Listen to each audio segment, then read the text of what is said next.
সামাজিক মাধ্যমের পোস্ট থেকে রাজপথে আন্দোলন গড়ে তুলতে যুক্তরাষ্ট্রে অধ্যয়নরত অভিজিৎ দীপকে গত ৬ জুন ভারতে ফেরেন। এর আগে এক্সের এক পোস্টে অভিজিৎ লিখেছিলেন, মাত্র ৬টি শব্দ, সব ককরোচ যদি এক হয়ে যায় তবে কি হবে।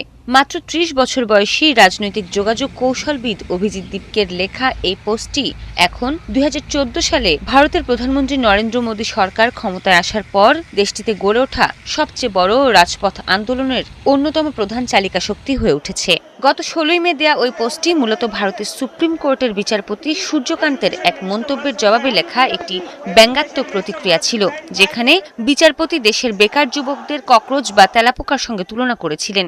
যদিও পরবর্তীতে বিচারক জানান তার ওই বক্তব্য ভুলভাবে ব্যাখ্যা করা হয়েছে, তবে ততক্ষণে দীপকের পোস্টটি সামাজিক মাধ্যমে ব্যাপক ভাইরাল হয়ে যায়।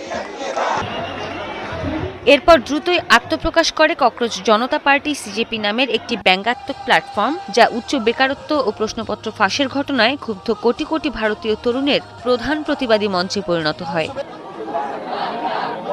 দিল্লির যন্তর মন্তরে বিক্ষোভ শুরুর পর, বিশেষ করে গত সোমবার বিক্ষোভকারীদের ওপর পুলিশি দমনাভিযানের পর থেকে অভিজিৎ দীপকে এই আন্দোলনের সবচেয়ে গুরুত্বপূর্ণ মুখ হয়ে উঠেছেন। মঞ্চে দাঁড়িয়ে তিনি শত শত তরুণকে শান্ত থেকে আন্দোলন চালিয়ে যাওয়ার আহ্বান জানিয়ে যাচ্ছেন। ককরোচ জনতা পার্টি সিজেপির বেশ কয়েকজন সংগঠক থাকলেও দীপকেই এখন সবচেয়ে পরিচিত মুখ।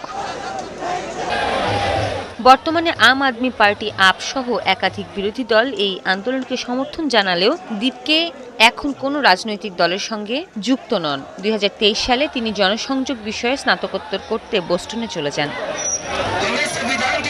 সামাজিক মাধ্যমে এই আন্দোলন ছড়িয়ে দেওয়ার পেছনে বড় ভূমিকা ছিল দিল্লি ভিত্তিক ইউটিউবার মেঘনাথ এসের। দীপকের পোস্ট দেখার পর তিনি ও তার এক বন্ধু এআই ব্যবহার করে ককরোচ জনতা পার্টির একটি ব্যঙ্গাত্মক ওয়েবসাইট তৈরি করেন। মাত্র কয়েকদিনের মধ্যে প্ল্যাটফর্মটির ইনস্টাগ্রাম ফলোয়ার সংখ্যা ২২ মিলিয়নে পৌঁছায়, যা বর্তমানে বেড়ে দাঁড়িয়েছে ২৫ মিলিয়নে। সৃষ্টি ঘটক, ৭১।